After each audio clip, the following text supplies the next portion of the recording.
Start करते हैं हम। Yes sir. ये स्लाइड आपको अंडरस्टैंड हो गई। जब अगर हमारा प्रॉफिट इंक्रीज हो गया तो वो उसकी एक रीजन न्यू इन्वेस्टमेंट भी हो सकती है। ठीक है, तो न्यू इन्वेस्टमेंट की वजह से जो चेंज आएगी अर्निंग के अंदर, यानी जितना आपका प्रॉफिट इंक्रीज हुआ है वो इंक्रीज आपके न्यू इन्वेस्टमेंट के ऊपर जो आपका रिटर्न बन रहा है, एवरेज रिटर्न आपकी सारी टोटल इन्वेस्टमेंट के ऊपर, उससे मल्टीप्लाई करके उसकी वजह से जो चेंज आएगा वो चेंज ही होगा। ठीक है, अच्छा जी।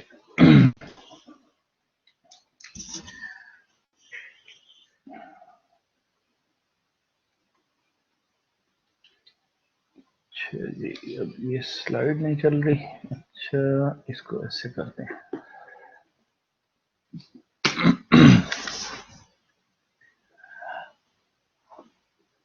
और अगर new investment equals the firm's earning multiplied by its retention rate or the fraction of the current earnings that the firm retains. New investment earnings times retention rate. जो आपकी अर्निंग है, ठीक है, उसको अगर आप रिटेंशन रेट से multiply करेंगे तो आपके पास न्यू इन्वेस्टमेंट आ जाएगी। जो भी फर्म की अर्निंग है उसको आप मल्टीप्लाई करेंगे रिटेंशन रेट के साथ, तो आपके पास क्या आ जाएगी? Are fraction of the current earning that the firm retains. तो ये कैसे निकाला है उसने? समझ आ रही है कुछ या नहीं आ रही समझ? यहां हम देख रहे पीछे पिछली स्लाइड के ऊपर चेंज इन अर्निंग जो उसकी वजह से आ रही है, change in earning, new investment और return on the new investment. ठीक है, अब हम इसको देख रहे हैं, न्यू इन्वेस्टमेंट को देख रहे हैं। न्यू इन्वेस्टमेंट को जब हमने देखा, हमने कहा जी जो न्यू इन्वेस्टमेंट होगी, हमारी जो भी अर्निंग है, जो प्रॉफिट है, उसको रिटेंशन रेट के साथ आप मल्टीप्लाई करेंगे तो आपके पास न्यू इन्वेस्टमेंट आ जाएगी। और ये जो आपने निकाली है अर्निंग, ये टोटल अर्निंग है। अच्छा, अगली स्लाइड पे चलते हैं, हमें मेरे ख्याल में समझ आ जाएगी इसकी क्या है। रिटेंशन रेट तो वही है जो फ्लो बैक रेशियो होती है, जो आप रिटेन कर रहे हैं, कुछ आप पे कर रहे होते हैं, कुछ आप अपने पास रख रहे होते हैं। तो जो पास रख रहे हैं उसके साथ आपने मल्टीप्लाई किया अपने प्रॉफिट को। ठीक है, तो आपके पास न्यू इन्वेस्टमेंट आएगी। ठीक है, इसमें थोड़ा सा अंडरस्टैंडिंग में मुझे भी थोड़ी सी डिफिकल्टी हो रही है। New investment into return on new investment. अच्छा, इसको इसके साथ रिप्लेस करेगा, आगे देखते हैं, दोबारा आते हैं स्लाइड पे अगर हमें मुश्किल होती है तो। अच्छा, आपने उस इक्वेशन को उसके अंदर सब्स्टिट्यूट कर दिया, जैसा कि मैं बता रहा था। आप इसमें देख रहे थे न्यू इन्वेस्टमेंट को उठाएंगे आप यहाँ से पूरी इक्वेशन को, और इसको आपने इसके अंदर डाल दिया। ठीक है, पूरी इक्वेशन को इसके अंदर डाल दिया। तो आपने ये किया तो क्या हुआ जी? Earning, change in earning over earning is earning growth rate. ठीक है, तो आपके पास चेंजेस अर्निंग जो है वो क्या आ रही थी और अर्निंग क्या आ रही थी। ठीक है, दोनों को आपने इसमें कर लिया। चेंजेस अर्निंग क्या थी? Retention rate into return on new investment. ये चेंजेस अर्निंग आपकी यहां से उठा लें आप, ये new investment times return on new investment. ठीक है,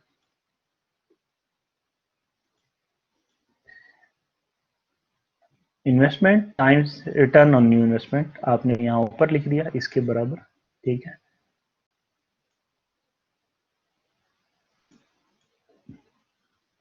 न्यू इन्वेस्टमेंट एनआई लिख देते हैं और RONI कर देते हैं। ठीक है, इसको आप NI लिखते हैं, न्यू इन्वेस्टमेंट, और times return on new investment. ठीक है, ये चेंजेस अर्निंग का फॉर्मूला आ गया। अब अर्निंग का क्या फॉर्मूला है ये आपने अभी यहाँ पे देखा, earning is equal to new investment over retention rate. ठीक है, इसी को आप थोड़ा सा चेंज करेंगे, अर्निंग्स को मैंने E लिख दिया, न्यू इन्वेस्टमेंट को NI ओवर रिटेंशन रेट को आप RR अगर लिख दें। ठीक है, तो ये आपके पास बन गया। तो आप अर्निंग्स को इसमें रिप्लेस किया आपने इसके अंदर,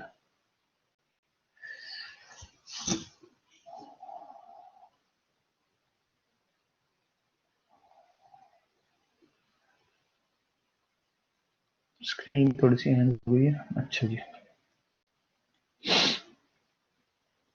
यहाँ आपके पास क्या आया था जी, अभी हमने क्या देखा जी, new investment over return on investment, new investment over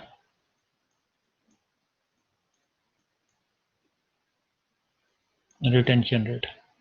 ठीक है, तो रिटेंशन रेट यहाँ डिवाइड हो रहा है, ये जाके मल्टीप्लाई हो जाएगा, और न्यू इन्वेस्टमेंट कैंसिल हो गया, ये जाके ऊपर मल्टीप्लाई हो जाएगा, 1/r आ रहा है।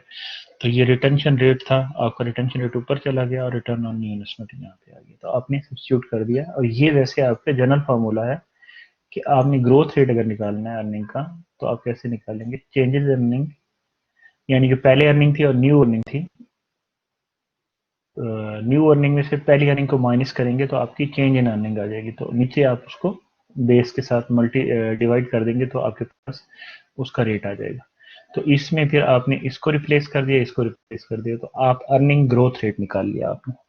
अर्निंग ग्रोथ रेट का मतलब क्या है कि आपकी जो प्रॉफिट है वो किस रेट के साथ ग्रो कर रही है। ठीक है, अब आप ये देखें, ये ग्रोथ रेट आ गया वही जो आपने निकाला पीछे, देखें अर्निंग ग्रोथ रेट, इसको जी कह दिया आपने, रिटेंशन रेट और return on new investment. If the firm chooses to keep its dividend payout rate constant, अगर डिविडेंड पे आउट रेट आप कांस्टेंट रखते हैं, यानी एक डिविडेंड पे करते हैं every year, then the growth in its dividends will equal to the growth in its earning। ठीक है, अच्छा रेट अगर आप सेम रखते हैं, रेट सेम रखते हैं, पे आउट सेम रखते हैं, पे आउट रेट का मतलब क्या है, आपकी जो इनकम है, सपोज अगर वो 10,000 है, आपकी 10,000 है, तो 10,000 के ऊपर अगर आपका पे आउट रेट फॉर एग्जांपल पे आउट आपका 2% है, ठीक है, तो नेक्स्ट ईयर आपका 10,000 की बजाय आपका 12,000 हो गया, 12,000 हो गया, तो 12,000 पे जो 2% होगा वो इंक्रीज होगा ना। अब आपका रेट तो सेम रह रहा है, जो रेट है वो तो कांस्टेंट है, जो रेट है वो कांस्टेंट है, लेकिन जो अमाउंट है वो वेरिएबल है, ये प्रॉफिट की अमाउंट है वो चेंज हो रही है। आपकी प्रॉफिट की अमाउंट चेंज हो रही है, तो आपका जो पे आउट रेट है वो तो सेम है, लेकिन पे आउट की जो अमाउंट है वो चेंज हो जाएगी। पे आउट की अमाउंट जो है, या डिविडेंड की जो अमाउंट है वो चेंज हो जाएगी, अमाउंट जो है, वैल्यू चेंज होगी तो उसकी वैल्यू चेंज हो जाएगी। यहाँ पे ये 2% है तो 200 बनेगा, या 240 बनेगा। ठीक है, तो इन द सेम वे आप उसको, अच्छा वो कहता है अगर पे आउट रेट कांस्टेंट है, लेकिन आपकी जो इनकम है वो तो चेंज होगी ना, वो इनकम तो आपकी चेंज हो रही है, अर्निंग आपकी चेंज हो रही है, प्रॉफिट चेंज हो रहा है आपका, प्रॉफिट चेंज होने की वजह से आपका जो डिविडेंड है वो भी चेंज होगा। तो वो कहता है वो जो डिविडेंड चेंज होगा वो एक्चुअली उसका जो रेट है वो भी कांस्टेंट होगा, फिर डिविडेंड ग्रोथ रेट भी कांस्टेंट होगा। तो आप कहते हैं dividends will equal the growth in its earning, तो जो इसकी अर्निंग के अंदर जो ग्रोथ आ रही है वही इसकी ग्रोथ होगी। ठीक है, यानी इसमें कितनी ग्रोथ आ रही है, 10,000 से 12,000 आप गए तो कितनी ग्रोथ आई, 2,000 की ग्रोथ आई है ना, 2,000 ओवर 10,000, तो ये आपका कितना बनता है, 2,000 ओवर 10,000 कितना बनता है, 20%। तो 20% ही आपकी ग्रोथ होगी फिर आपकी डिविडेंड के अंदर। तो आपका जो अर्निंग के अंदर जो आपकी ग्रोथ आएगी, इसके अंदर जो ग्रोथ आएगी, यहां से यहां आप मूव किए तो आपकी जो प्राइस प्रॉफिट इंक्रीज हुए उनके अंदर जो ग्रोथ है उसका रेट निकालेंगे, वही रेट वो कहता है ये रेट अप्लाई होगा आपके डिविडेंड के ऊपर, तो डिविडेंड का भी जो ग्रोथ रेट है वही रहेगा। ठीक है जी, अच्छा जी, अब हम इसकी एग्जांपल देख लेते हैं कि हमें करना क्या है इसमें। ठीक है, Crane Sporting Goods expects to have a earning per share EPS जो है वो $6 है, EPS। ये अब हम जितने भी फॉर्मूले हमने पढ़े हैं वो सारे यूज करेंगे, वो $6 है।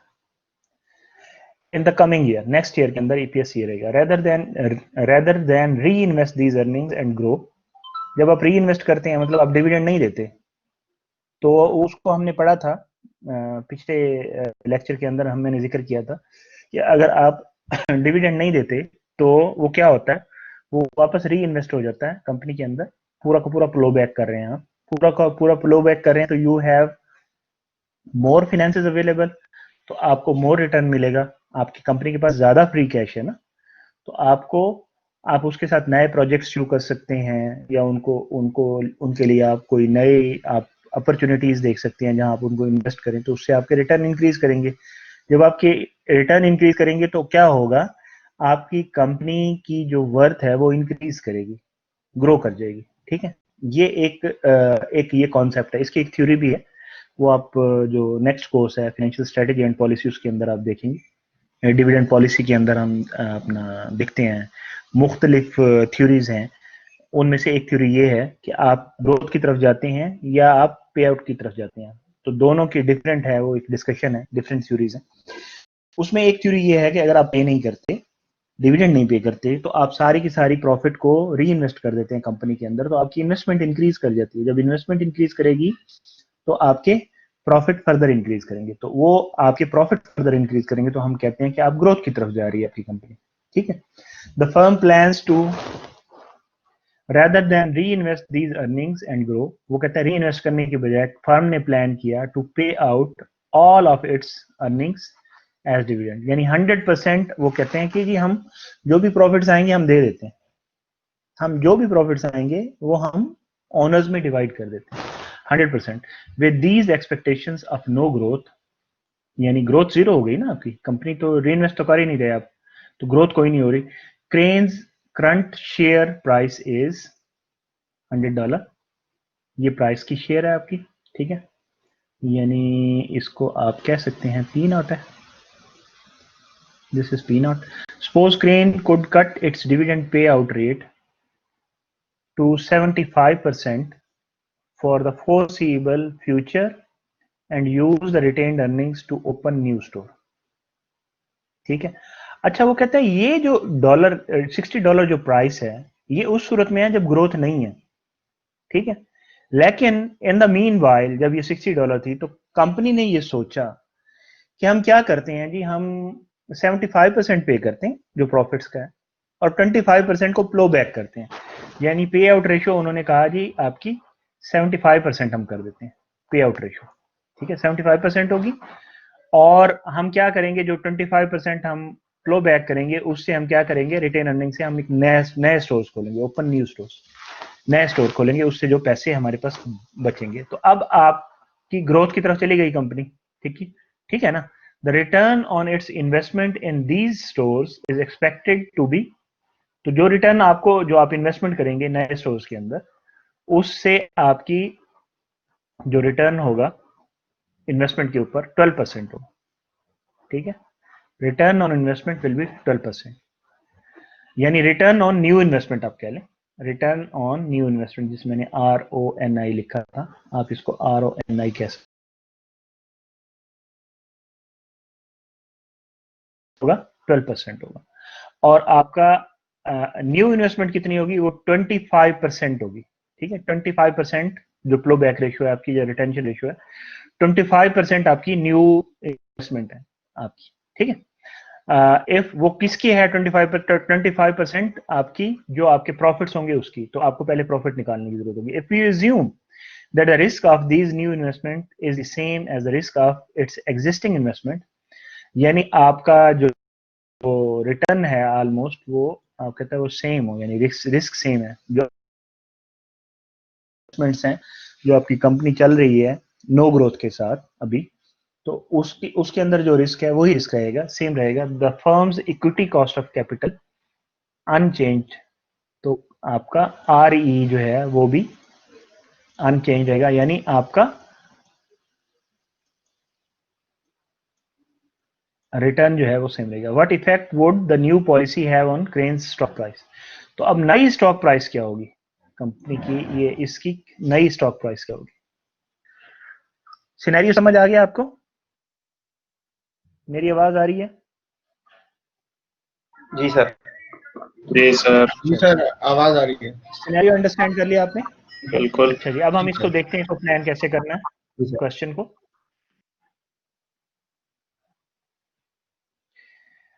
To figure out the effect of this policy, जो नई पॉलिसी है जिसमें आप क्या कर रहे हैं, 25% आप रिटेन कर रहे हैं, जो कि 25% ऑफ द अर्निंग आप रिटेन कर रहे हैं, यही आपकी न्यू इन्वेस्टमेंट है।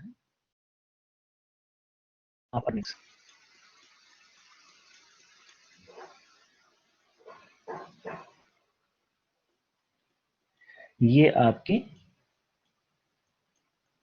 न्यू इन्वेस्टमेंट हो गई, ठीक है, जो ऐड करेगी आपकी फर्दर जो आपकी इन्वेस्टमेंट ऑलरेडी है। To figure out the effect of this policy on Crane's stock price, we need to know several things. हमें कौन सी चीजों की जरूरत है? First we need to compute its equity cost of capital. हमें फर्स्ट तो ये देखना पड़ेगा कि आ रही है क्या, अभी क्या आ रही है, जिसमें वो कोई आपकी रिटेंशन नहीं हो रही। Next we must determine Crane's dividend and growth rate, ठीक है, dividend and growth rate. Growth rate हमने कहा था जो कंपनी का ग्रोथ रेट होगा वही डिविडेंड का ग्रोथ रेट होगा, ठीक है, ये अभी हमने पीछे देखा। तो आपको ग्रोथ रेट भी देखना पड़ेगा। ग्रोथ रेट कैसे देखेंगे आप? रिटर्न ऑन न्यू इन्वेस्टमेंट के ऊपर देखेंगे, ठीक है। रिटर्न ऑन न्यू इन्वेस्टमेंट के ऊपर आपका ग्रोथ रेट क्या है? 12% है, तो आपका डिविडेंड का जो ग्रोथ रेट है वो भी शायद 12% होगा। लेट्स सी, हम देखते हैं। अच्छा, because we know that Crane's currently has a growth rate, अभी जो करंट ग्रोथ रेट है वो 0 है, क्योंकि आप सारा का सारा पे कर रहे हैं, ठीक है, जो अभी करंट सिचुएशन है।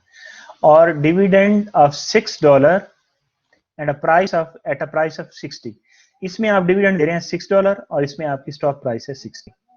तो हम इसको यूज कर सकते हैं, इन चीजों को यूज कर सकते हैं, हम आर ई निकालने के लिए यूज कर सकते हैं, ठीक है। अभी आर ई क्या है? जो आर ई अभी है वही आर ई रहेगा, आपका रिटर्न रहेगा जब आप 25% रिटेंशन करेंगे, यानी न्यू इन्वेस्टमेंट आप करेंगे तो। Next, the new dividend policy simply be 75% of the old dividend of $6, ठीक है। तो finally given that the retention rate of 6, अच्छा, एक डिविडेंड के ऊपर आप सिक्स रुपीज दे रहे हैं, $6 दे रहे हैं, तो अगर आपकी रिटेंशन हो जाए 25%, तो आपका डिविडेंड इतना ही कम हो जाएगा ना। तो 6% का जो 75% है, सॉरी $6 का जो सिर्फ 75% है, वो आपका डिविडेंड रह जाएगा, ठीक है। बाकी 25% आपका रिटेन हो जाएगा न्यू इन्वेस्टमेंट के अंदर, ठीक है। और new investment 12%। We can use equation 7.12 to compute the new growth rate. Finally armed with the new dividend, नया डिविडेंड निकाल आ जाएगा आपके पास, जिसमें आप की कुछ रिटेंशन रेशो भी है। Cranes equity cost of capital and it's new growth rate, we can use equation 7.16 to compute the price of Cranes shares। अभी आप with new policy आप उसकी निकाल सकेंगे शेयर की price, if it institutes the new policy, ठीक है, अगर नई पॉलिसी के ऊपर हो जाते हैं तो। लेट्स सी, पहले हम क्या करेंगे,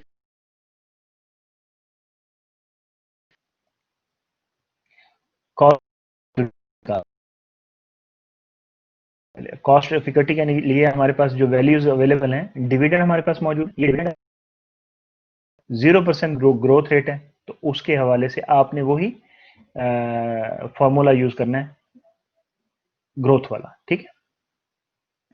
डिविडेंड $6, अभी करंट प्राइस ये, ठीक है, और ये आपका ग्रोथ जो है ये 0, ठीक है, 0 आपने ऐड कर दिया।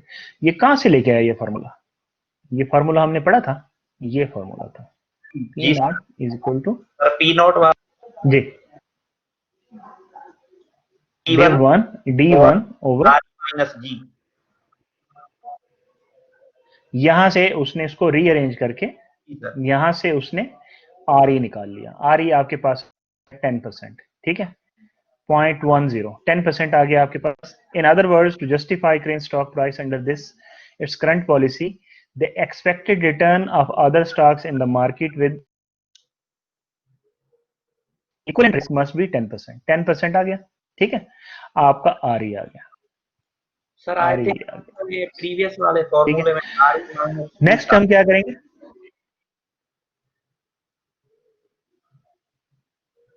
नितिलाल दोबारा बोलें, आपकी आवाज समझ नहीं आई। सर आई एम सेइंग कि प्रीवियस वाला जो फॉर्मूला उसमें शायद आपने RE माइनस G लिखवाया था डिनोमिनेटर में। हाँ सॉरी, ये जी माइनस जी है, सॉरी, ठीक है आपने, ये माइनस जी है, माइनस जी को ही यूज किया उसने, सॉरी, ये मैंने गलत लिख दिया, आप बिल्कुल सही कह रहे हैं, ये माइनस जी है। आपने एडजस्ट करना होता है ग्रोथ रेट के साथ, तो एडजस्टमेंट का मतलब है कि आप सब्ट्रैक्ट करते हैं उसमें से, ठीक है, ये माइनस जी है। जी सर, थैंक यू। ठीक है, नेक्स्ट क्या करेंगे हम, we consider the consequences of the new policy if Cranes reduces its dividend payout ratio to 75%, तो आप नया डिविडेंड निकालेंगे जो कि 75% ऑफ द करंट डिविडेंड होगा, ठीक है। तो आपका अभी जो डिविडेंड है वो क्या है, ठीक है, अर्निंग पर $6 है, आप उसके साथ मल्टीप्लाई करें, क्या मल्टीप्लाई कर रहे हैं आप, ये what is this, this is your पे आउट रेशियो, तो पे आउट रेशियो के साथ आप उसको मल्टीप्लाई कर रहे हैं, तो you got the new dividend. जी सर, 4.5। समझ आ गई इसकी, इस बात की जी समझ सर, आ गई, जी सर, बोल बिल्कुल के जरा सर। जवाब दें। Yes sir. ठीक है, ये न्यू डिविडेंड आ गया न्यू पॉलिसी के साथ, जिसमें आपकी रिटेंशन रेशियो 25% है और पे आउट रेशियो 75% है। तो 25% अगर रिटेंशन हो, तो अगर आप अभी $6 पे कर रहे हैं, तो you have to reduce your dividend to 4.5। तो simply you will multiply whatever the current dividend is, या करंट डिविडेंड को आप ईपीएस कह रहे हैं, जो अभी आप पे कर रहे हैं अर्निंग पर शेयर, तो वो उसको आप मल्टीप्लाई कर देंगे अपने पे आउट रेशियो के साथ, तो आपकी उतनी वैल्यू रिड्यूस हो जाएगी। तो ये 4.5 आ गई, तो इसका मतलब है you are saving $1.5 on each share as a retention, ठीक है, उसको आप रिटेन कर रहे हैं। नेक्स्ट क्या करेंगे जी आप, अब आप ग्रोथ रेट निकालेंगे, ठीक है। At the same time, because the firm will now retain 25% of its earning to invest in new stores, its growth rate will increase, growth rate increase कर जाएगा। ग्रोथ रेट कैसे निकालेंगे, अभी ये फॉर्मूला हमने देखा था, रिटेंशन रेट 25% है, रिटर्न ऑन न्यू इन्वेस्टमेंट क्या है, 12% है, ऑलरेडी गिवन है क्वेश्चन के अंदर। तो 25% के साथ 12% को मल्टीप्लाई किया, तो यू गॉट द, ये क्या है, 3% क्या है, ये growth rate in the profit आएगा, ठीक है। जो आपकी अर्निंग्स के अंदर जो ग्रोथ है वो 3% आएगी, और वही 3% आपका ग्रोथ रेट होगा टुवर्ड्स दी डिविडेंड। डिविडेंड। तो आपके डिविडेंड में भी हर साल इतनी ही ग्रोथ आएगी। Assuming Crane can continue to grow at this rate, we can compute its share price under the new policy. अब न्यू पॉलिसी के अंदर क्या है जी, ये जो ग्रोथ रेट है ये डिविडेंड का ग्रोथ है, ठीक है, इसको आपने जी ले लिया, और रिटर्न आपका सेम रह गया 10% आ रही, जी आपका 3% हो गया, और नया डिविडेंड आपने निकाला था, तो आपकी नई प्राइस कितनी आएगी, $64.29, ठीक है, $64.29 आएगी। नई पॉलिसी के तहत आपकी जो स्टॉक प्राइस है वो 64.29 आएगी, पहले कितनी थी,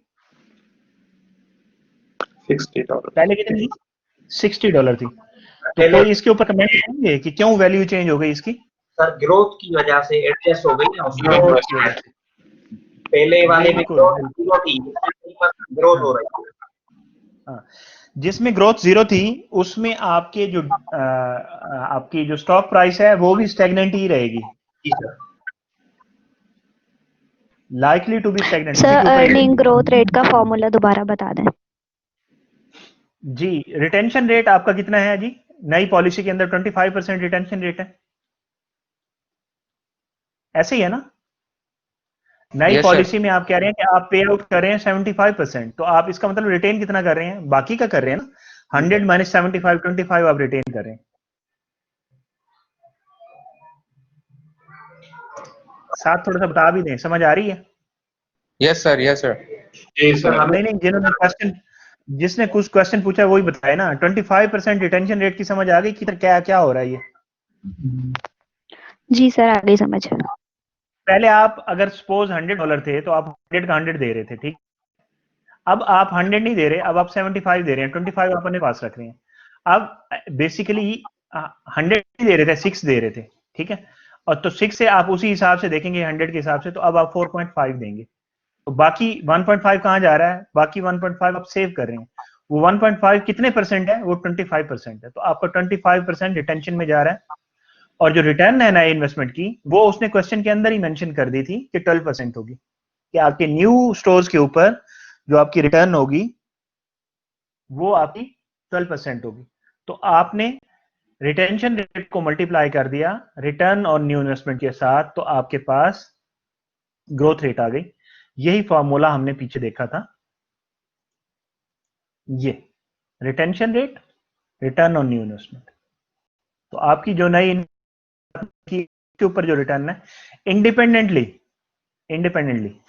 ये इंडिपेंडेंटली है, यानी जो नई इन्वेस्टमेंट है वो क्या है? नए स्टोर बना रहे हैं ना, न्यू स्टोर्स बन रहे हैं।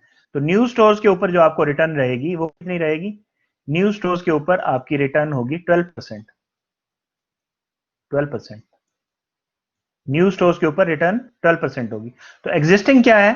एग्जिस्टिंग स्टोर है, उसके ऊपर क्या रिटर्न है? कोई बताएगा मुझे? क्वेश्चन में मेंशन्ड है।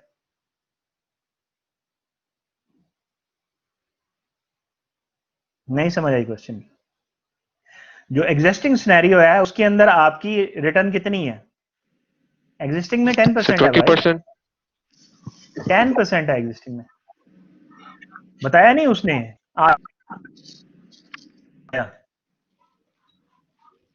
एग्जिस्टिंग में आपकी 10% है, ये निकाला नहीं आपने? सर 20% है। 10% नहीं निकाला, ये एग्जिस्टिंग है जी। दोबारा बोले। 20% आएगी।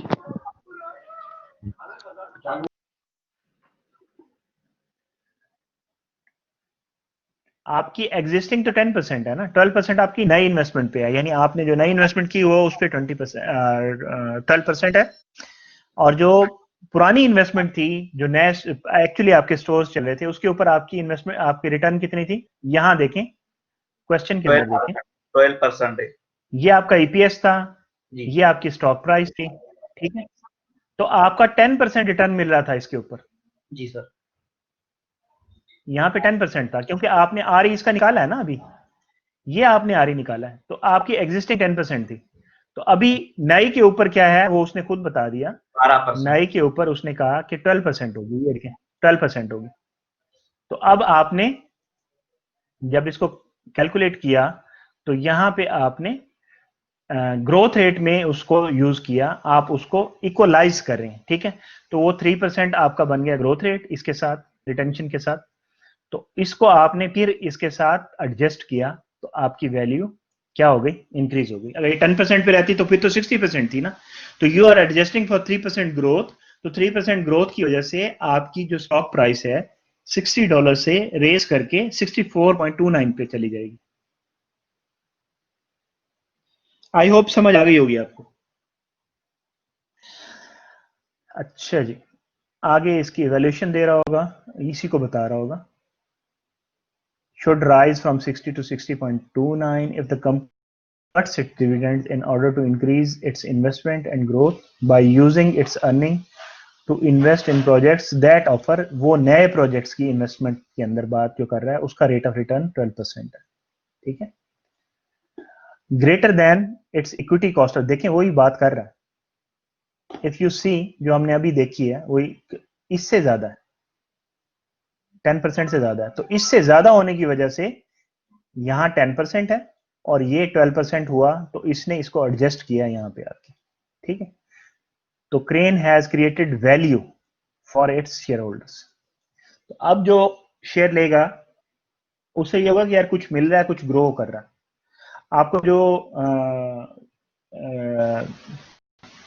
आपको जो प्रॉफिट्स मिलते हैं, से फॉर एग्जांपल आप सिंगल ओनर है किसी बिजनेस के, तो आप वो सारे के सारे प्रॉफिट उठा के सारे अपने पर्सनल एक्सपेंसेस में तो नहीं यूज कर लेते ना। यानी पूरे के पूरे प्रॉफिट आप विदड्रॉ नहीं करते, पूरे के पूरे निकाल के खा नहीं जाते। अगर पूरे के पूरे निकाल के खाते नहीं तो फिर तो आपका कंपनी ग्रो ही नहीं करेगी ना। तो अगर कंपनी नहीं ग्रो करेगी तो उसके फिर प्रोस्पेक्ट्स फ्यूचर के तो कोई नहीं होंगे ना।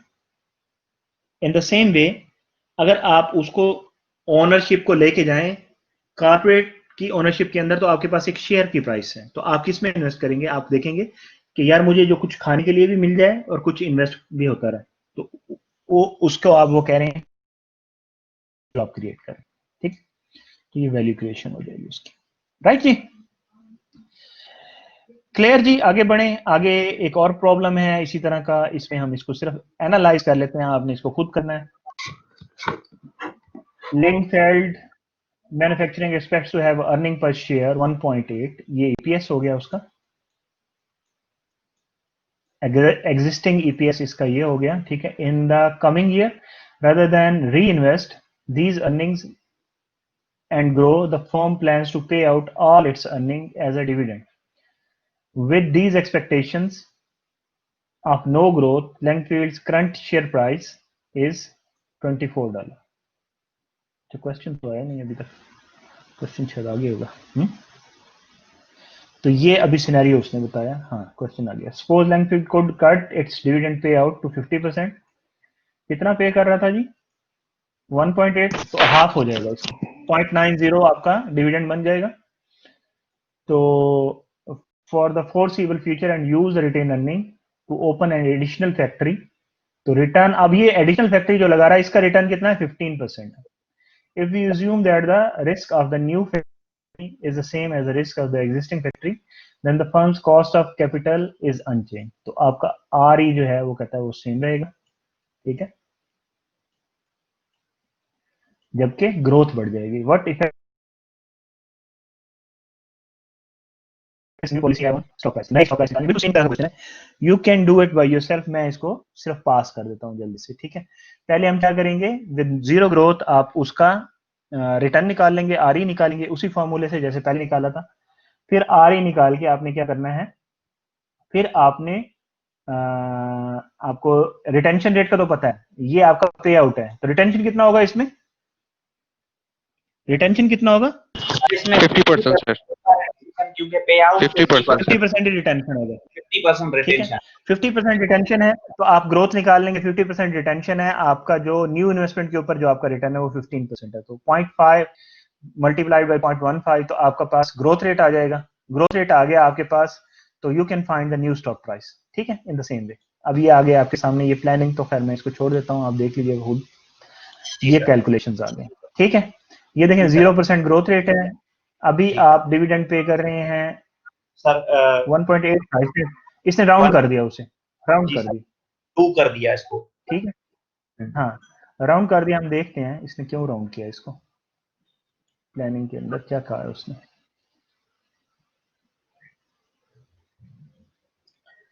सर यहाँ पे Because we dividend know that Reliance currently has growth rate of 0, dividend 2 लिखा हुआ है सर यहाँ पर। सॉल्यूशन में 2 लिखा है, किया या सही इसको कह 2 रहे ही हैं। कंसीडर कर लें, यहाँ पे भी 2 ही कंसीडर कर लें, उसको राउंड किया उसने, यहाँ इसको 2 ही कंसीडर कर लिया, जी सर, ठीक है। प्राइस 24 है, देखें यहाँ पे भी प्राइस 24 ही है, जी सर, ये 24 ही है प्राइस, ठीक। जी सर, उस पे रेशो निकाला है, ये आपने निकाल लिया, ये आपका आरई आ गया। अब आप ग्रोथ रेट निकाल लेंगे, ठीक है। रिटेंशन रेट आपका 50% है, रिटर्न ऑन इन्वेस्टमेंट 15% है, दोनों को मल्टीप्लाई किया, ये आपका ग्रोथ रेट आया। It's very attractive growth rate, ठीक है, 7.5%, बहुत अच्छा ग्रोथ रेट आ रहा है, ठीक है। इसको आप फॉर्मूले के अंदर डाल दें। अब डिविडेंड आपका रिड्यूस हो गया, $2 से 50% रिड्यूस होके 1 आ गया, ठीक है। तो आप इसको फाइंड किया, तो देखें प्राइस किधर चली गई, 120 पे। ये ग्रोथ रेट बहुत अट्रैक्टिव ग्रोथ रेट था ना, तो 120 पे चला गया। आप अगर आधा अपना डिविडेंड जो है वो अगर सेविंग में लगाते हैं, तो देखें कितना आपका ग्रो कर जाएगा। अगर आपकी न्यू इन्वेस्टमेंट के ऊपर आपकी जो रिटर्न है वो जस्ट आपकी 10% की बजाय 15%, ठीक। तो इसी को फर्दर उसने आगे एक्सप्लेन कर दिया होगा। इट्स वेरी इजी, हमने इस तरह की एग्जांपल पहले कर ली है, इसको देख लें, इसने यही बताया, ठीक है। You can see this. Similarly there is another problem, unprofitable growth, ठीक है। ये क्या है, क्रेन स्पोर्टिंग गुड्स, वही कंपनी है जो पीछे हमने जिसका क्वेश्चन किया है। Cuts its dividend pay out rate to 75% to invest in new stores, as an example 7.3 जो अभी हमने किया, but now suppose that the return on the new investments is 8%, ठीक है। पहले कितनी थी? 12% थी ना, अब 8% Yes, it was. 8% हो गई न्यू इन्वेस्टमेंट पे, तो आपकी ग्रोथ क्या हो जाएगी? ग्रोथ भी रिड्यूस हो जाएगी ना। पहले 12% थी, तो अब 12% की, पहले 3% आई थी ग्रोथ रेट, अभी 3% से बहुत कम हो जाएगी, ठीक है। तो उसका क्या नुकसान होगा? जस्ट सी, ठीक है, आप एक्चुअली पहले 10% ले रहे हैं, तो आप 10% से नीचे 8% पे जाएंगे, तो आपका क्या होगा? आपकी स्टॉक प्राइस जो है वो नीचे जाएगी, ऊपर जाने की बजाय नीचे चली जाएगी। प्राइस सर इसमें रिड्यूस Same हो way, जाएगा जी कम हाँ, होने से। देखें ये डिविडेंड आ गया, ये आपका न्यू आपका ग्रोथ रेट आया, तो आपकी वैल्यू $60 से रिड्यूस होके 56.25 हो गई। इसका मतलब है आपकी जो नई न्यू इन्वेस्टमेंट के ऊपर जो आपका रिटर्न है वो मिनिमम उतना होना चाहिए जो आपके करंट इन्वेस्टमेंट के ऊपर आपका रिटर्न है उसके बराबर होना चाहिए, तो फिर आपकी स्टॉक प्राइस मेंटेन रहेगी। अदरवाइज गुड डिसीजन ये होगा कि जो रिटर्न ऑन न्यू इन्वेस्टमेंट है वो आपकी कॉस्ट ऑफ इक्विटी से ज्यादा होनी चाहिए। ये हम यहाँ पे इसको कंक्लूड कर रहे हैं कि आपकी return on new investment must be greater than your cost of equity या must be greater than your current rate of return, तो आपको फायदा है, फिर आपकी स्टॉक प्राइस का जो चेंज है वो आपकी फेवर में जाएगा। अदरवाइज उससे तो आपकी कंपनी की वर्थ कम नहीं हो जाएगी। हम कहते हैं वर्थ कैसे निकालते हैं कंपनी की? आप कहते हैं market price multiplied by outstanding shares, तो आउटस्टैंडिंग शेयर तो मिलियंस में होती हैं, तो मिलियंस के साथ जब मल्टीप्लाई होगा तो कितनी वर्थ आपकी कम हो जाएगी अगर प्राइस गिर जाती है तो। So all you have to do, you try to manipulate this figure जो स्टॉक प्राइस चल रही होती है विद योर एक्शंस, ठीक है। अभी ये और आ गया क्वेश्चन, ये भी सेम उसी तरह का क्वेश्चन है। इसमें 15% की बजाय इसने भी 8% कर दिया, तो इसकी प्राइस भी बहुत ज्यादा रिड्यूस होगी। देखिए जी नई प्राइस क्या आई है। करंट प्राइस क्या थी? करंट प्राइस 24 थी, अब 23.09 हो गई। जी सर। ठीक है, ये सेकंड वाली एग्जांपल को दोबारा उसने किया। जी सर। तो इट मींस दैट आपने इन चीजों का ख्याल रखना, ठीक है। You can straight away you can tell, अगर आपकी कॉस्ट ऑफ इक्विटी 10% है और आपको न्यू इन्वेस्टमेंट के ऊपर आपको रिटर्न मिल रहा है 9%, तो आप क्या क्या करेंगे? आप क्या करेंगे? What will be your decision? It's better to pay out 100%. आपको नए प्रोजेक्ट्स ऐसे नहीं मिल रहे, हाँ, आपको नए प्रोजेक्ट्स अच्छे नहीं मिल रहे, तो फिर आप क्या करेंगे? फिर आप करंट पे ही रहें, ठीक है। अगर आपको नए प्रोजेक्ट्स अच्छे मिल रहे हैं, इस पे आपका रेट ऑफ रिटर्न ज्यादा है आपके कॉस्ट ऑफ इक्विटी से या करंट रेट ऑफ रिटर्न से ज्यादा है, तो तब आप क्या करेंगे? तब आप उन नए प्रोजेक्ट्स में इन्वेस्ट करेंगे और आपकी स्टॉक प्राइस ऊपर जाएगी, ठीक है। आप नए प्रोजेक्ट्स में इन्वेस्ट नहीं करेंगे अगर कॉस्ट ऑफ इक्विटी से कम है उसका रिटर्न। तो इज इट सिंपल? क्या Yes, क्वेश्चन sir. को करने की जरूरत है? बगैर क्वेश्चन को किए हुए आप रेट ऑफ रिटर्न को देख के आप बता सकते हैं कि नहीं यार इसमें इन्वेस्टमेंट नहीं करनी चाहिए, ये ठीक नहीं है। सर करंट हमें कैलकुलेशन करने की जरूरत ही नहीं है। जी सर। Yes, sir. राइट, ये हमारा Yes, sir. कंक्लूजन हो गया इसका जी।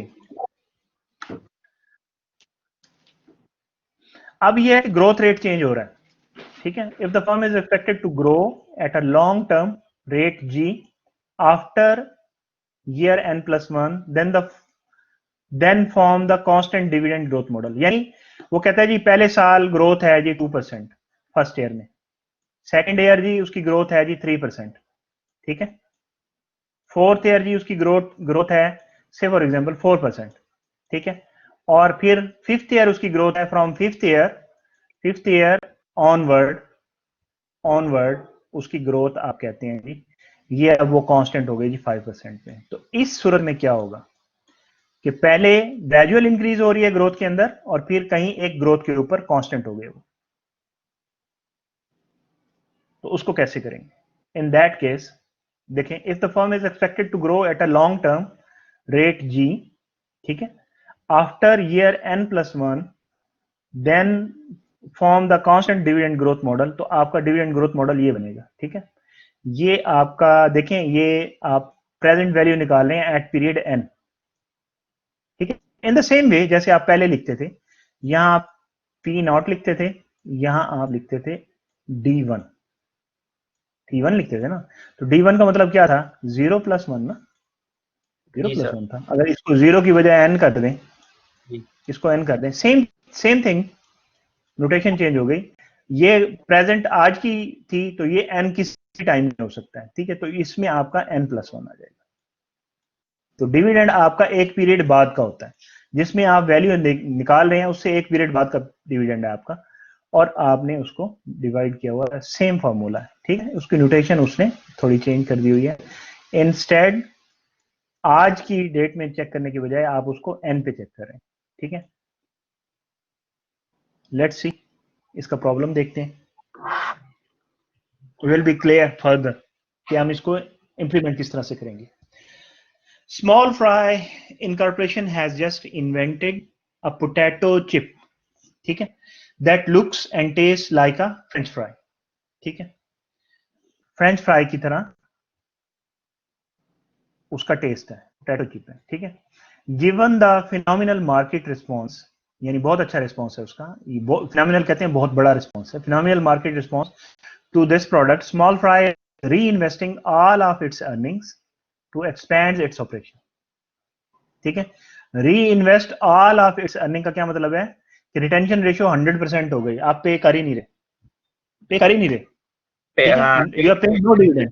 सारा का सारा प्रॉफिट जो है वो री इन्वेस्ट कर रहा है ये। हाँ, क्योंकि आपको ग्रोथ के चांसेस बहुत ज्यादा हैं, तो आप सारा का सारा इन्वेस्ट कर रहे हैं। Earnings were $2 per share this past year, तो अभी क्या सूरत हाल थी, आपकी अर्निंग कितनी थी, $2 पर शेयर थी, ईपीएस आपका $2 पर शेयर था, यानी डिविडेंड आप कह सकते हैं $2 पर शेयर है, and are expected to grow at a rate of 20% per year until the end of year 4। 20% रहेगा 4 साल तक, ठीक है। At that point other companies are likely to bring out competing products, यानी आपको 4 साल तक तो इसके जो है बहुत ज्यादा मिलेगी, जो आपने मार्केटिंग के अंदर भी पढ़ा होगा, प्रोडक्ट लाइफ साइकिल के अंदर, कि जब आप इनोवेट करके कोई नई प्रोडक्ट मार्केट के अंदर लाते हैं, तो उसका जो पीरियड होता है, इंट्रोडक्शन पीरियड जो होता है, उसमें जो रिटर्न होता है बहुत हाई होता है, क्योंकि आपके कंपेटर होते ही नहीं है मार्केट के अंदर। आपके कंपेटर उसके ऊपर काम शुरू करते हैं, उनको कुछ टाइम लगता है सेम प्रोडक्ट्स देने के लिए, या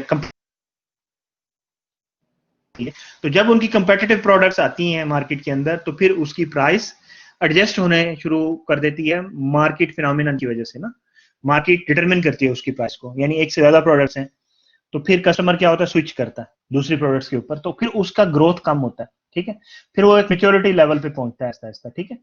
तो उस हिसाब से आप देखें तो 20% आपकी ग्रोथ रहेगी, उसके बाद आपके कंपेटिटर्स का चांस है, other companies like to bring out competing products, वो नई प्रोडक्ट्स लेके आएंगी, तो आपका ग्रोथ रेट फिर जो है कम हो जाएगा। Analyst project that at the end of year 4 small fry will cut it's investments and begin paying 60% of its earning. अब आप पे आउट रेशियो 60% करें, यहां 4 साल तक आपकी पे आउट रेशियो क्या है, 0% है, ठीक है। आपकी रिटेंशन रेशियो क्या है, 100% है, और जब 4 इयर्स के बाद आपने उससे अर्न कर लिया खासा, अब उसकी प्राइसेस डिक्रीज हो रही हैं, तो फिर आप उसमें से इन्वेस्टमेंट जो है कम कर देंगे, आप कुछ पे करना शुरू कर देंगे अपने कस्टमर्स को। 60% पे कर रहे हैं, 40% आप रिटेन कर रहे हैं, ठीक है। आपकी रिटेंशन रेशियो 40% हो गई एज डिविडेंड्स, आप 60% डिविडेंड पे कर रहे हैं, its growth will also slow down, 20% से इसकी ग्रोथ कम होकर क्या हो जाएगी, slow to long run rate of 4%। तो अब आपका for the rest of the product life, जितनी देर तक वो चलेगी, तो 4% के साथ वो ग्रो होगी, 20% से 4% पे आ गई, 20% फॉर द फर्स्ट 4 ईयर्स है।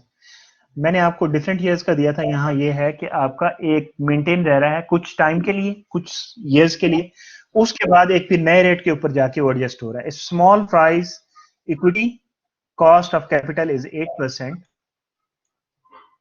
What is the value of share today. ये किसकी दे रहा है, कॉस्ट ऑफ इक्विटी कब की दे रहा है, ये दे रहा है जब ये सिचुएशन थी $2 के ऊपर, ठीक है, समझ आ रही है, Yes, sir. ठीक है। अब हम इस वो निकालेंगे, शेयर प्राइस निकालेंगे। प्लान कर रहा है, we can use small price projected earning growth rate and pay out rate to forecast its future earnings and dividends. Okay. After 4 years, small price dividends will grow at a constant rate 4%. So we can use the constant dividend growth model. आप year 4 से start कर सकते हैं ना, तो year 4 से आपका constant growth model लगेगा और वो वही लगेगा। मैंने कहा था ना P नॉट की बजाय आपने कर दिया PN। अब PN क्या बन रहा है आपका, N क्या बन रहा है, N4 बन रहा है आपका, N आपका 4 बन रहा है। ये आपका समझ लें कि ये 4 है, ठीक है। ये हम सिर्फ रिप्लेस कर रहे हैं, ये इक्वल नहीं है, बेसिकली ये इक्वल नहीं है। मैं आपको समझाने के लिए वैसे यहाँ पे लिख दिया, यानी 0 पे होता था तो आपने n पे कर दिया, n यहाँ पे 4 है, तो इसका मतलब है कि आपने जो अभी अभी मॉडल देखा है ये वाला, इसमें P4 निकालेंगे, यहाँ 4+1 डिविडेंड आप देखेंगे 5th ईयर का, ठीक है। क्योंकि 4 ईयर्स तक तो आपकी ग्रोथ सेम थी ना, वो 20% थी, और उसके बाद आपकी 4% रह रही है, तो ग्रोथ रेट यहाँ 4% आपकी आ जाएगी, ठीक है। और आपका ये 8% रहेगा, 8% है, ठीक है। और डिविडेंड आपका क्या होगा वो आप निकाल लेंगे। डिविडेंड कहां से निकालेंगे, 60% आपका पे आउट है, तो अभी आप दे रहे थे $2, तो $2 आप दे रहे थे, तो $2 का 60% आप निकालेंगे तो क्या आएगा, $1.6। इसका 60% आप निकालेंगे तो इट वुड बी 1.2 $1.2, नॉट 1.6, $1.22 आपका डिविडेंड आएगा। तो ये आप लगा दें तो ये सारी वैल्यू आपकी P4 आ जाएगी ना। ये देखें, ये हम करते हैं जी इसको, सॉरी, अच्छा, तो P4 पे आपकी वैल्यू निकल आएगी, यानी हम इसको P4 पे अगर निकालें, कोई निकालेगा यहाँ पे, डिविडेंड आपका 1.2 आएगा, ठीक है। ये 0.04 ही लिख देता हूँ डायरेक्ट, ठीक है, ठीक है। 4% ग्रोथ है और 8% आपका रिटर्न ऑन इक्विटी है, तो 8% माइनस 4% 4% बनेगा, तो मैंने 4.44% से डिवाइड कर दिया। तो बताएं इसकी वैल्यू क्या आएगी स्टॉक प्राइस की एट ईयर 4,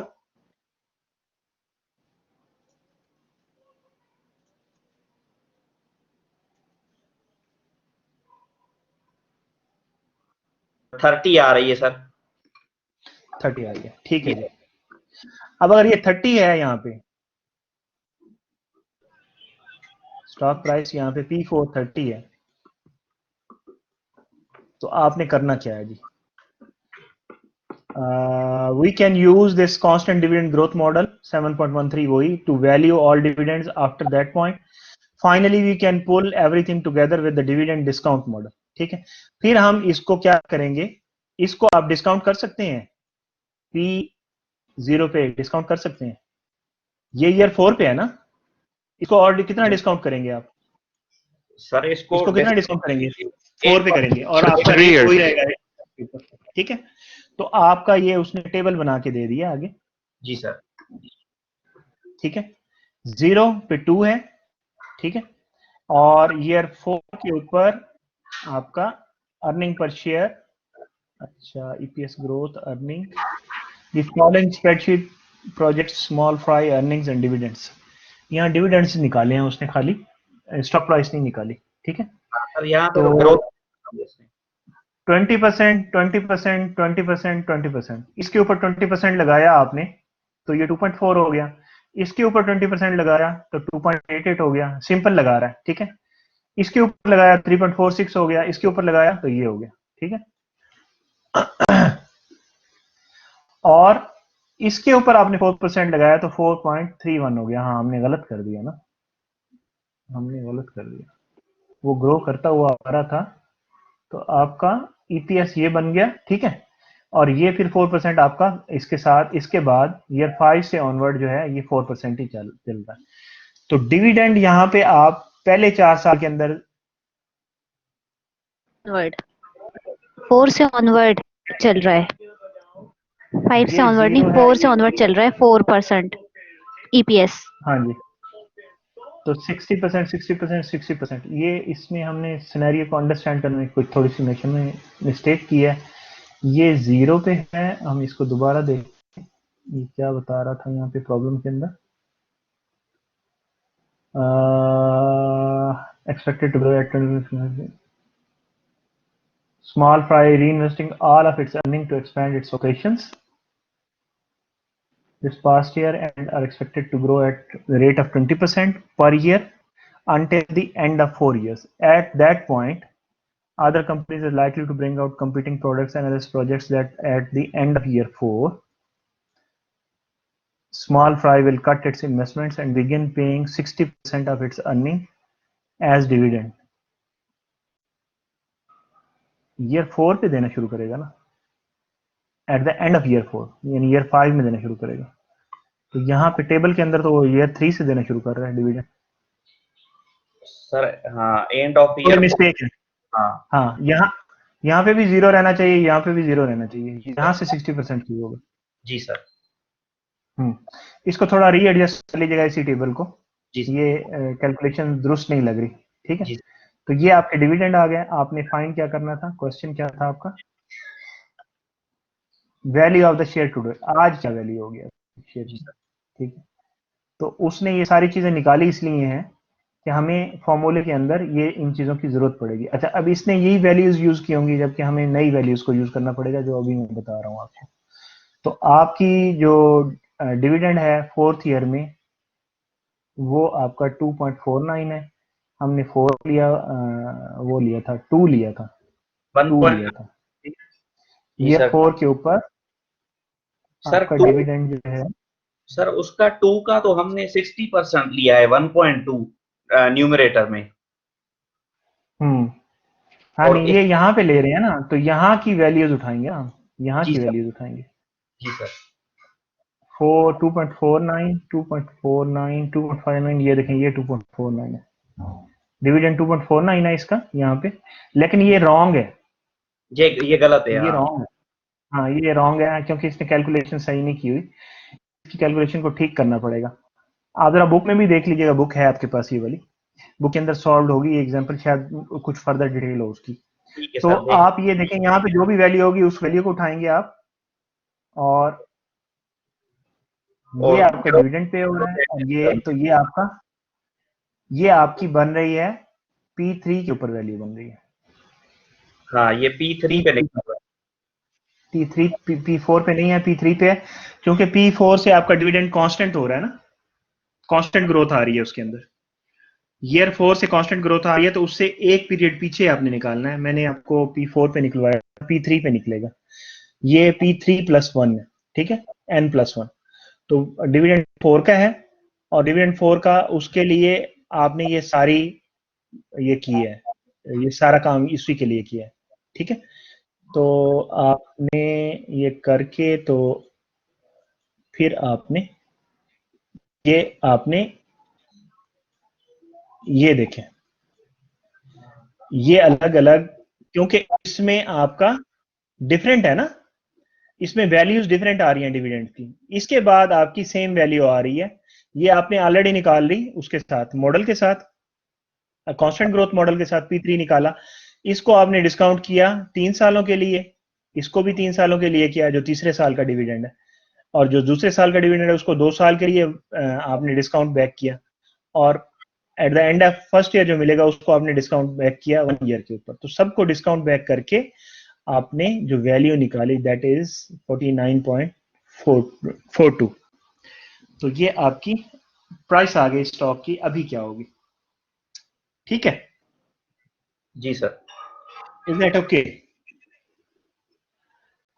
तो स्टॉक प्राइस आप इस तरह से भी निकाल सकते हैं, इसमें दो उसने डिफरेंट लिए हैं। कांस्टेंट ग्रोथ मॉडल जहां से लगेगा वहां से लगा देंगे, जहां से आपकी ग्रोथ स्टार्ट होती है उससे एक पीरियड पहले तक की आप वैल्यू निकाल सकते हैं कांस्टेंट ग्रोथ मॉडल लगा के। सर हमारे वाले सिचुएशन में पर क्या होगा, जो हमने P4 पे निकालिए? जी सर दोबारा सर मेरा सवाल ये है कि हमने जो P4 पे निकाली है वैल्यू, वो तो फिर सर P4 से ऑनवर्ड तो वैसे ही निकलेगी ना? हमें P3 पे निकालनी चाहिए, असल में P4 पे नहीं निकलनी थी। मैं ये कह रहा हूँ कि आपका डिविडेंड जहां से कांस्टेंट ग्रोथ में जा रहा है उससे एक पीरियड पहले की वैल्यू निकालनी है ना। जैसे हम नॉर्मल कांस्टेंट ग्रोथ मॉडल में देखते थे कि हम आज उसकी वैल्यू निकाल रहे हैं, नेक्स्ट ईयर से वो ग्रोथ होगी उसके अंदर। ठीक है। ठीक है, अगर ईयर 4 से ग्रोथ जा रही है तो हम P3 निकालेंगे ना, जबकि P3 का डिविडेंड उसके अंदर शामिल नहीं होगा। आप उसकी वैल्यू जो निकाल रहे हैं, आप क्या कर रहे हैं, जो कांस्टेंट ग्रोथ मॉडल की वैल्यू निकाल रहे हैं एट दैट पीरियड जहां से कांस्टेंट ग्रोथ शुरू हो रही है, वहां पे उसकी वैल्यू आ गई, यानी उतनी एक वो वैल्यू उसकी ऑलरेडी आपकी वो हो चुकी है, मतलब डिस्काउंट हो चुकी है, उस वैल्यू तक आ गई है। वहां से फिर आप 3 साल के लिए उसको डिस्काउंट बैक करेंगे। सर P3 का जो डिविडेंड होगा उसमें P2 तक जो है वो शामिल होगा क्यूमुलेटिव होके, P3 का अपना नहीं होगा उसमें, आप ये कहना चाह रहे हैं? नहीं नहीं, हमने उसको as a single lump sum payment किया ना, फर्स्ट ईयर का डिविडेंड एक पेमेंट लेके उसको डिस्काउंट बैक किया। ठीक है। सेकेंड ईयर का जो डिविडेंड है उसको एक ही लिया है, उसको डिस्काउंट बैक किया 2 ईयर्स के ऊपर। तीसरे ईयर का लिया, उसको भी लमसम एक सिंगल पेमेंट को लेके उसको हमने डिस्काउंट बैक किया। सबको हम डिस्काउंट बैक करें, यहां से देखें ना। जी सर, P3 तक ये किया है। सिंगल पेमेंट है, जी ये सर। सिंगल पेमेंट है, ये सिंगल पेमेंट है, ये सिंगल पेमेंट है। इसकी हमने सिंगल पेमेंट बनाई है P3 की। ये हमने कांस्टेंट ग्रोथ मॉडल से ये वैल्यू P3 निकाली थी। जी सर। ये कांस्टेंट ग्रोथ मॉडल से निकाली ये ना बात, ये वैल्यू हमने, हाँ ये सही है। P3 निकाला। इसको हमने 3 साल के, इसको भी सिंगल पेमेंट के तौर पे हमने इसको डिस्काउंट बैक किया। अच्छा।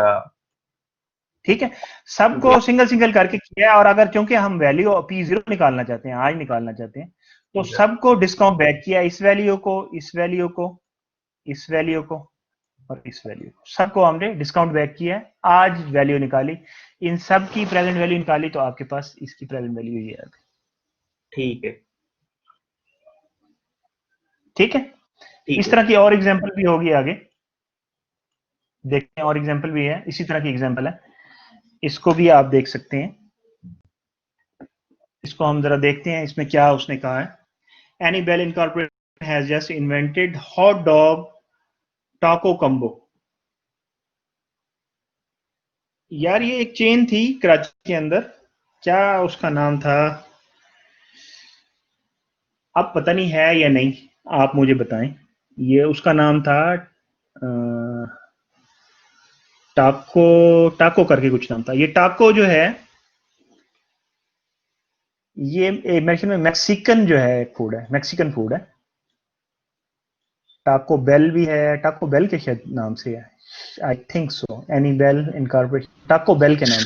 सर टैको बेल जो है वो मैक्सिकन फास्ट फूड ब्रांड है सैंडविचेस का।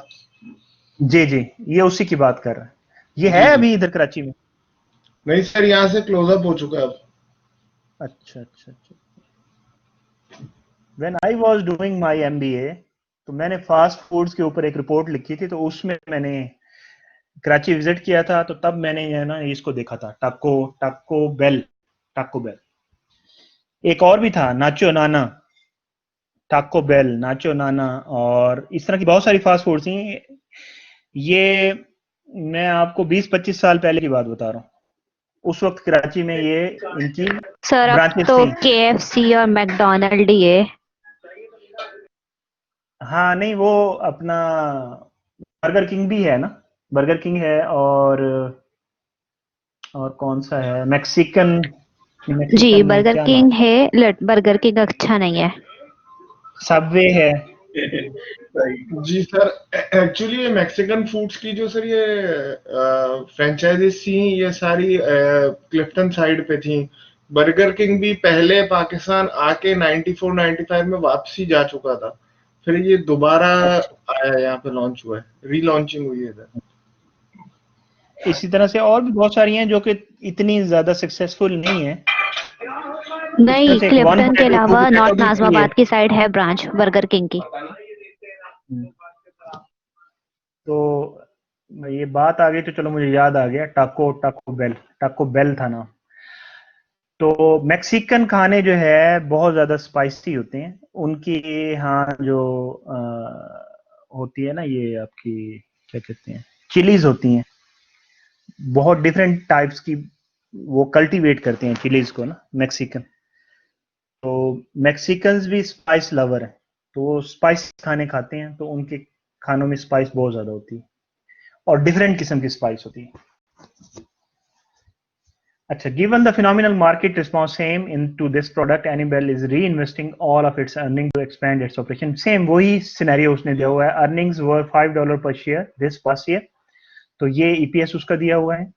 Are expected to grow at a rate of 30% per year until the end of year 3. ठीक है, 3 साल तक। At that point, other companies are likely to bring out competing products. तो उसको लगता है जी 3 साल तक आप रीड कर सकते हैं अपनी इस चीज को, मार्केट को। 30% जाएगा, 30% के बाद आपका ये एक कांस्टेंट उसके ऊपर चला जाएगा, 5% पे चला जाएगा। ठीक है, लॉन्ग रन रेट ऑफ 5% पे चला गया। अब आपने क्या किया, at the end of year 3 Annibale will cut its investment and begin paying 75%, उन्होंने डिविडेंड देना शुरू कर दिया। 25% सेम है, इक्विटी कॉस्ट ऑफ कैपिटल 5% है। ठीक है, तो सारी चीजें गिवन है आपको, इन द सेम वे आपने उसी तरह से इसको कर लेना। ये इसको प्लान किया है, ये इसको देख लीजिएगा, ये उसकी वैल्यूज वगैरह निकाली हुई है। जी सर। ठीक है, ईयर 3 से 75% उन्होंने देना शुरू कर दिया। यहाँ पे सही किया हुआ है, उस प्रॉब्लम में थोड़ा सही नहीं था। ठीक है, डिविडेंड 0 पे कर रहे हैं, 0 पे कर रहे हैं, थर्ड ईयर से आपने पे करना शुरू किया। ठीक, तो ये वैल्यूज निकाली हैं, ये वैल्यूज यूज करेगा इसके अंदर। आगे उसने ये P2 पे निकाला, क्योंकि ईयर 3 से कर रहे हैं, तो ईयर 3 से 1 साल पहले, ईयर 3 से आपका डिविडेंड के अंदर ग्रोथ आ रही है। ठीक है, तो डिव 3 आएगा तो P2 आएगा। ठीक है, एक कम। तो ये आपका P2 से आप इसको डिस्काउंट बैक करेंगे 2 इयर्स के लिए। ठीक है, किस रेट के ऊपर, इसी 9% के ऊपर।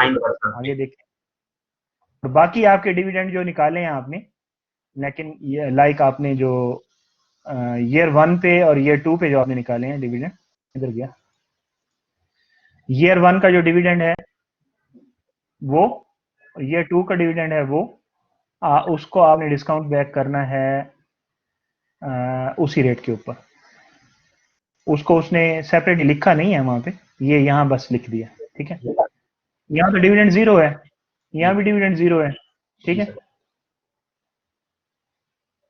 दो तो डिविडेंड 0 है, तो सिर्फ यही वैल्यू रहेगी ना। आप फार्मूला तो आ रहा है आपका, डिविडेंड तो 0 है यहाँ पे, ये 0 है तो 0 हो जाएगा पूरा। तो ये आपने वो फार्मूला लगाया, 2 इयर्स पे आपने डिस्काउंट बैक किया, आपकी प्रेजेंट वैल्यू उसकी 173.39 आ गई। ठीक है, तो स्टॉक प्राइस आपने निकाल ली इस तरह से, ये आपने उसको वैल्यूएट कर लिया। ठीक है, अच्छा जी, इस स्लाइड को हम करते हैं, उसके बाद हम फिर बाकी का काम इंशाल्लाह नेक्स्ट क्लास में करेंगे। ठीक है सर। काम अभी रहता है, stock valuation is a main thing in your finance for managers. ठीक है, टाइम वैल्यू ऑफ मनी पे हमने ज्यादा टाइम स्पेंड किया था, और उसके बाद हम इस पे टाइम ज्यादा स्पेंड कर रहे हैं, तो आप ये देख लें कि इसकी अहमियत बहुत ज्यादा है। ठीक है सर, आगे इसको वही टाइम वैल्यू वाले कॉन्सेप्ट ही सर आगे यहाँ पे अप्लाई हो रहे हैं। बेसिकली फाइनेंस के अंदर है ही टाइम वैल्यू ऑफ मनी। आप किसी भी टॉपिक के अंदर जाएंगे तो टाइम वैल्यू ऑफ मनी आएगी। ठीक है, आपने वो कंपेरेबल बनाना होता है वैल्यूज को, आपने डिसीजन लेना होता है, तो उसे किसी एक पॉइंट इन टाइम पे लेके आते हैं। अब मैंने कहा था किसी एक पॉइंट इन टाइम पे लेके आते हैं, टाइम वैल्यू ऑफ मनी में मैंने ये जिक्र किया था।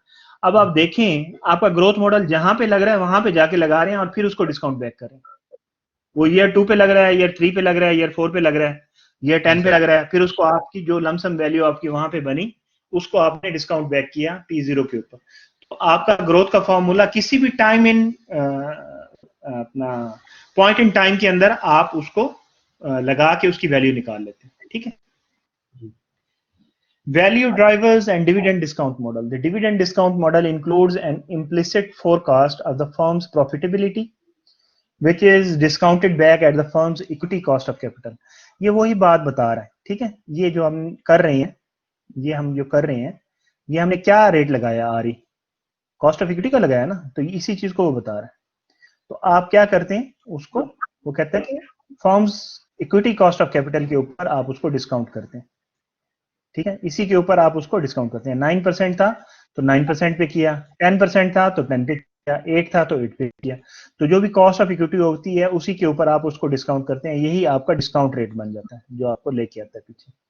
ठीक है, तो आपकी वैल्यू जो है ना वो ड्राइव होती है आपकी इसी से, डिविडेंड डिस्काउंट मॉडल से, प्लस आपकी ये डिस्काउंटिंग जो आपकी होती है उससे आपकी वैल्यू, स्टॉक की वैल्यू आपकी ड्राइव होती है। राइट जी? जी सर एक एनी मेरा क्वेश्चन? सर एक छोटा सा सवाल पूछ सकता हूँ? जी जी जरूर पूछें। सर मुझे एक चीज यहाँ पे बस कंफ्यूज कर रही है कि पहले पहले जो एग्जांपल्स हमने किए जिनमें constant growth rate of return आ रहा था, उसमें आपने एक कंक्लूजन मैंने नोट किया यहाँ पे जो आपने लिखवाया कि रिटर्न ऑन न्यू इन्वेस्टमेंट जो है वो must be greater than current rate of return, otherwise जी हम उस प्रोजेक्ट में इन्वेस्ट नहीं करेंगे, वो जी उससे ज्यादा होना चाहिए। तो सर इस सिचुएशन में क्या ये कंक्लूजन जो है वो ये फिनोमेना एप्लीकेबल होगा? इसमें कैसे डिसीजन लेंगे हम? यहाँ पे तो मिक्स देखिए, डिसीजन है। हाँ यहाँ मिक्स है, लेकिन आप उसमें देखते हैं कि इसमें जो रेट है आपका,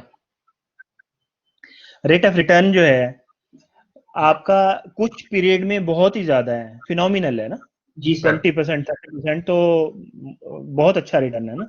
जी सर तो बहुत आप अच्छा। बिल्कुल करेंगे, आप देख रहे हैं, आप कंक्लूड कर सकते हैं ना यहाँ से जो इसके रिजल्ट्स आ रहे हैं, रिजल्ट से कंक्लूड कर सकते हैं। You can conclude by your own self. इसकी स्टॉक प्राइस कितनी आ रही है? सर इसकी स्टॉक प्राइस आ रही है 173.39। 173 आ रही है, ठीक है। जी सर। अब अगर आप इसकी स्टॉक प्राइस निकालें उसके ऊपर, क्या कहते हैं जी, स्टॉक प्राइस अगर आप यहाँ पे निकालें, यहाँ पे निकालें स्टॉक प्राइस, तो कितनी आएगी? निकाल सकते हैं, कंपेयर कर लें उसके साथ निकाल के। यहाँ पे स्टॉक प्राइस जीरो पे, ईयर जीरो पे स्टॉक प्राइस निकाल लें करंट सिचुएशन के साथ। ठीक करंट है। सिचुएशन के साथ आपके पास वैल्यूज तो गिवन है, जी सर। तो आप निकाल के उसके साथ कंपेयर कर लें, ठीक आपकी है। स्टॉक प्राइस कम आएगी। कम आएगी, उससे कम आएगी। तो स्टॉक प्राइस अगर इंक्रीज कर रही है तो आपको इन्वेस्टमेंट करना चाहिए ना, इसमें डिसीजन लेना चाहिए। अच्छा ठीक है।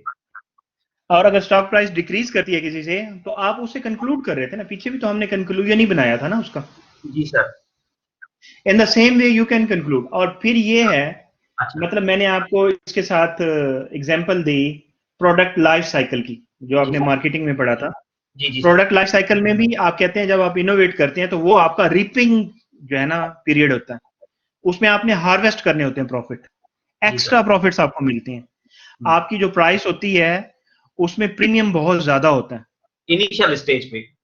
इनिशियल स्टेज पे। हाँ तो लेटर। ये इनिशियल स्टेज पे आप ये दोनों एग्जांपल जो आपने किए हैं उसमें यही किया है ना कि कोई इनोवेशन हो रही है जी जिसकी सर। वजह से आपकी ग्रोथ रेट बहुत ज्यादा इंक्रीज कर गई। जी सर। तो same thing is telling here, ठीक है। फिनेंस के पर्सपेक्टिव से हम देख रहे हैं, फिनेंस जी के पर्सपेक्टिव से ये सिचुएशन बन गई। तो क्लियर हो आप गया। जो कंक्लूजन करेंगे, इन शॉर्ट आप जो कंक्लूजन करेंगे वो आप ये देख के करेंगे कि क्या आपकी स्टॉक प्राइस इंक्रीज हुई या डिक्रीज हुई। अगर इंक्रीज हुई तो आपको करना चाहिए, क्यों? क्योंकि आप फर्म की जो है वैल्यू को इंक्रीज कर रहे हैं, you are creating value for the firm, जी और you are creating the worth of the, you are increasing the worth of the firm, अपनी कंपनी की वर्थ को बढ़ा रहे हैं, या in other words you can say you are maximising the wealth of the shareholders, जी which sir. is the ultimate objective of the financial manager। जी sir. तो आप कंक्लूजन करेंगे दोनों प्राइसेस को, स्टॉक प्राइसेस को कंपेयर करते हुए आप कहेंगे ये डिसीजन करना चाहिए या नहीं करना चाहिए। फिर उसके अंदर आप फर्दर डिस्कशन करना चाहें तो जो आपके पास डाटा गिवन है उसकी बेस के ऊपर फर्दर आप उसके अंदर डिस्कशन लिखना चाहें तो लिख सकते हैं। ठीक है सर, समझ गया। ठीक है, जी sir, thank you. Any other question ji?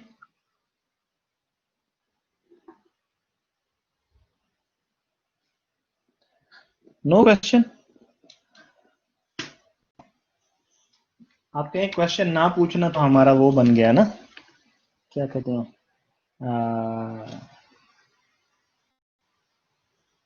Identification बन गई है।